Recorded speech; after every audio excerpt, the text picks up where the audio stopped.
Bab 005. Nisa, apa aku bisa mengajakmu ke panti asuhan Al-Amin? Tanya Ustadz Aska. Panti, buat apa di sana Ustadz jam segini? Tanya Nisa. Ada sedikit acara di sana Nisa, aku berniat mengajakmu sekarang untuk membantu menyiapkan acara yang akan dilangsungkan sebentar lagi, ujar Ustadz Aska. Sebelum Nisa menolak untuk tidak mengikuti Ustadz Aska, Elina sudah menghampiri Nisa dan menolak Nisa ke pintu toko. Pergilah, biar Mbak yang menjaga toko ini, kata Elina menolak Nisa. Tep. Ucapan Nisa terhenti karena Elina menaruh tangannya di mulut Nisa. Udah, nggak apa-apa kok, pergi aja. Elina memang sangat ingin jika Nisa dan sepupunya Ustadz Aska bisa berjodoh, karena Elina tidak tahu jika Nisa sudah menikah. Mahu tidak mahu Nisa terpaksa mengikuti Ustadz Aska ke panti asuhan. Bukan aku tidak ingin pergi Mbak Elina, tapi aku ini sudah bersuami. Tidak seharusnya aku keluar bersama laki-laki lain, lagi pula aku belum izin sama suamiku. Nisa membatin. Nisa, ada apa Nisa? Kau terlihat khawatir. Tanya Ustadz Aska sambil menyetir, ternyata mereka tidak berdua. Di mobil juga ada adik Ustadz Aska yang bernama Danisa. Ustadz Aska memang sengaja membawa adiknya yang berusia 16 tahun itu, agar tidak menimbulkan fitnah jika dia dan Nisa hanya berdua di dalam mobil, kebetulan juga adiknya lagi libur sekolah. Nisa tersenyum lalu menggeleng, tidak ada Ustadz Aska, aku tidak apa-apa, hanya memikirkan Mbak Elina saja yang sendiri di toko, bohong Nisa. Tidak usah difikirkan Nisa. Elina sudah terbiasa di toko sendirian, jawab Ustadz Aska. Nisa kembali mengangguk. Tidak berapa lama mereka tiba di panti asuhan, di sana sudah banyak anak-anak yang sibuk bermain. Saat melihat Nisa dan Ustadz Aska mereka langsung berlarian memeluk Nisa dan Ustadz Aska. Kak Nisa, Ustadz Aska, teriak mereka semua. Jangan berlari nanti jatuh loh, lembut Nisa menyambut pelukan mereka satu persatu.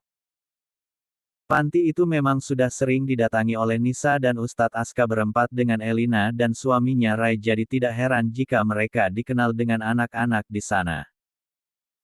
Kak Nisa, kok udah jarang kemari Kak? Ustadz Aska juga udah lama banget tidak datang kemari, tanya salah satu anak panti dengan nada lucunya. Kakak sangat sibuk akhir-akhir ini, jika Ustadz Aska, kan baru tiba dari Arab, ujar Nisa mengusap pucuk kepala anak itu. Assalamualaikum Nisa, Ustadz Aska. Kalian sudah tiba? Tanya Ustazah Amelia penjaga panti Al-Amin sekaligus pemiliknya. Ustazah melangkah mendekati Nisa dan Ustadz Aska yang masih di dekat pagar panti. Waalaikumsalam, serentak Nisa dan Ustadz Aska, lalu mencium punggung tangan Ustazah Amelia, wanita parubaya. Kalian berdua apa kabar, sehat? Tanya Ustazah Amelia. Sehat Umi. Umi juga apa kabar sehat? Jawab Nisa tersenyum dan kembali bertanya.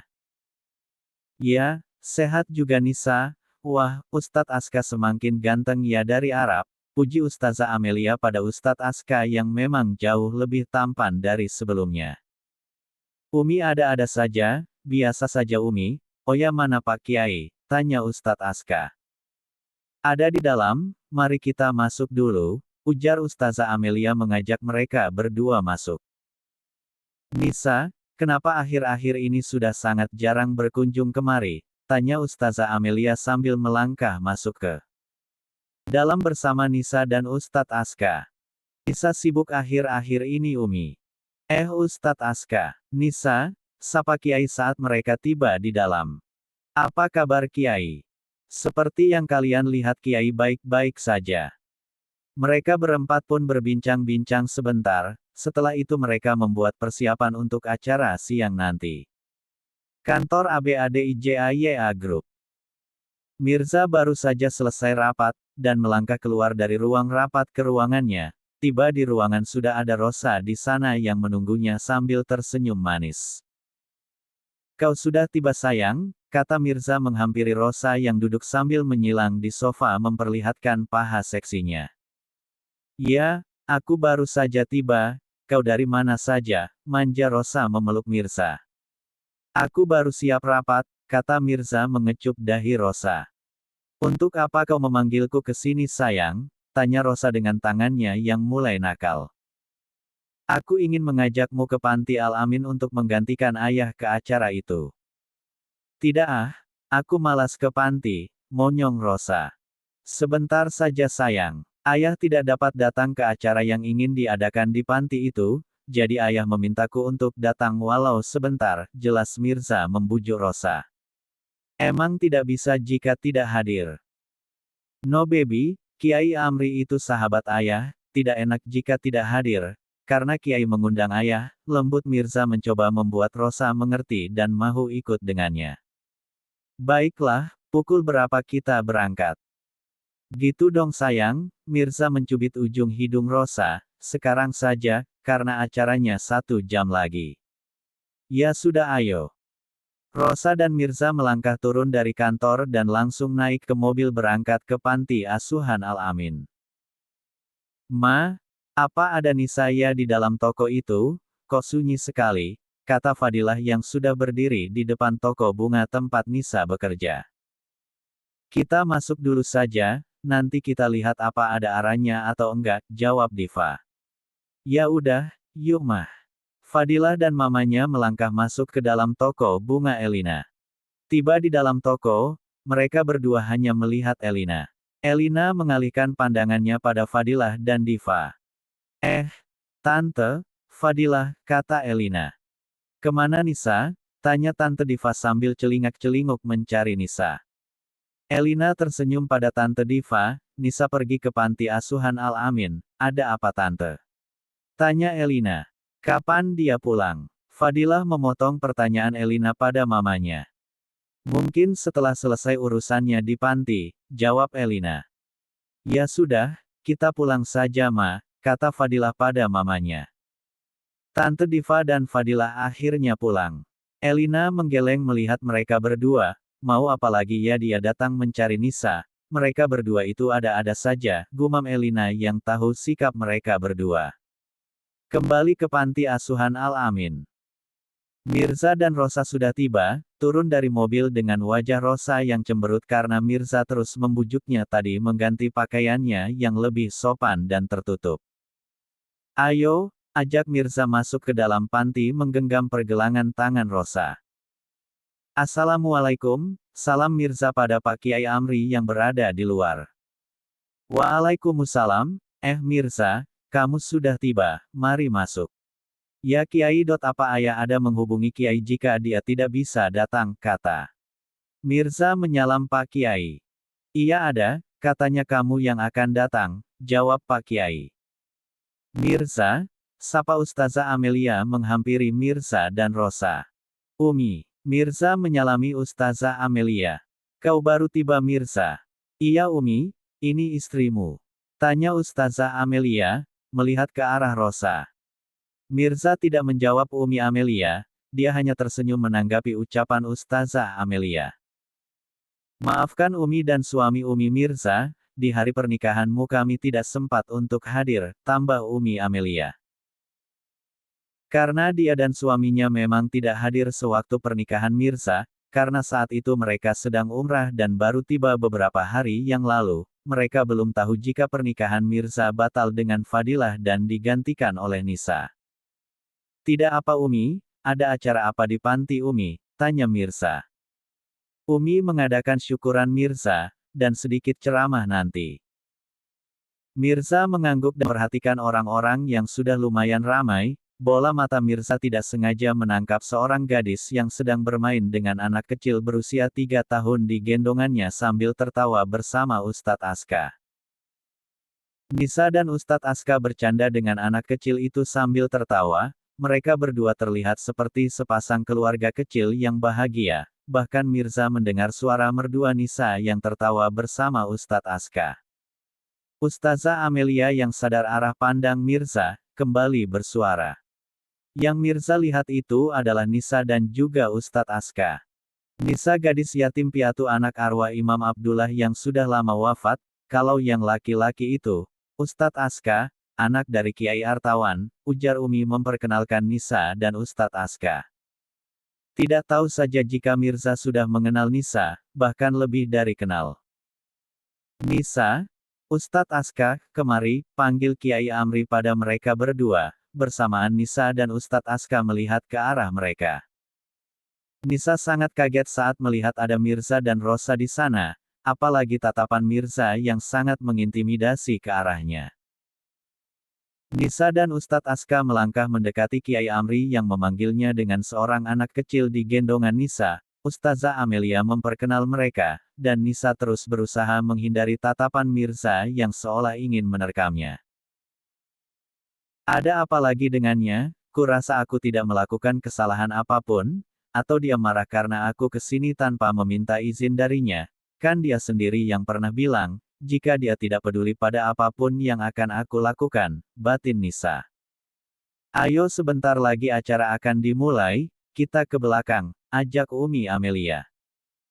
Sini sama paman, kata Ustadz Aska pada anak kecil di gendongan Nisa sambil mengulurkan tangannya. Anak kecil itu langsung pindah ke Ustadz Aska, pemandangan yang sangat menyejukkan mata, tapi tidak untuk Mirza yang sudah terbakar hatinya melihat kedekatan Nisa dengan Ustadz Aska. Mirza egois ya, padahal kan dia lebih parah lagi tuh. Romantis sekali Kak Nisa dengan Ustadz Aska, wah serasi banget, kata salah satu anak di panti asuhan itu sambil tersenyum pada Nisa dan Ustadz Aska. Semoga saja berjodoh, kata Umi Amelia juga bercanda sambil tersenyum. Amin, jawab Kiai Amri menimpali istrinya. Yang membuat hati Mirza benar-benar terbakar. Mirza juga sendiri tidak mengerti mengapa hatinya seperti ingin meledak mendengar Nisa yang berstatus istri penggantinya itu disanding-sandingkan dengan Ustadz Aska, padahal dia tahu jika dia sangat tidak menyukai istrinya itu. Nisa hanya mampu tersenyum kecut mendengar ucapan Kiai Amri dan Umi Amelia. Ustadz Aska tersenyum mendengar ucapan sepasang suami istri itu. Mereka pun melangkah ke belakang bersama. Tiba-tiba beberapa anak kecil berlarian dan tidak sengaja menabrak tubuh Nisa. Nisa terjatuh tepat di pelukan Mirza. Mirza juga refleks menahan tubuh Nisa dengan memeluk pinggang rampingnya. Bola mata mereka bertemu, Nisa buru-buru menjauhkan dirinya dari Mirza. Wajah Mirza tetap datar melihat Nisa, moodnya sudah benar-benar hancur berantakan melihat Nisa dan Ustadz Aska yang terlihat seperti sepasang suami istri yang sangat serasi. Apalagi Ustadz Aska memang bertubuh tinggi dan atletis seperti dirinya, dengan wajah lembut dan memiliki lesung pipi alis tebal senyuman yang menawan plus putih dengan rambut yang sering basah karena air wudhu, membuat aura ketampanan Ustadz Aska terpancar seperti bersinar. Maaf, kata Nisa lalu melajukan langkah kakinya.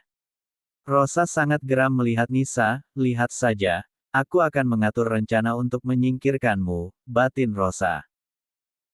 Acara pun dimulai berjalan dengan lancar, beberapa ceramah yang disampaikan oleh Ustadz Aska yang bertema kehidupan, sesekali Ustadz Aska sering melihat ke arah Nisa, dan Mirza menyadari itu. Beberapa waktu berlalu akhirnya acara pun selesai. Nisa masuk ke dalam panti bersama anak-anak panti.